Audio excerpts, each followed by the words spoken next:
diferensya dahil ang pagkabiwat ng isisilan na sanggol. Ano ba? Si Ferdinand sa nakakabili na operahan siya para panlaki na walang diferensya parang di. Ano sinasabi? Ano sinasabi? Paano sinasabi?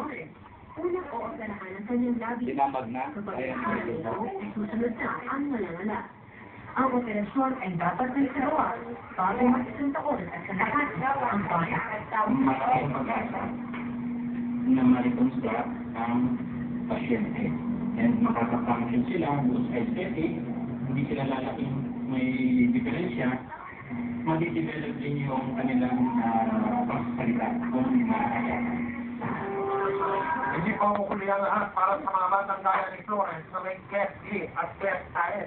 At mas mainam po siguro habang ikinag-bubultis para ng mga bata, matutukan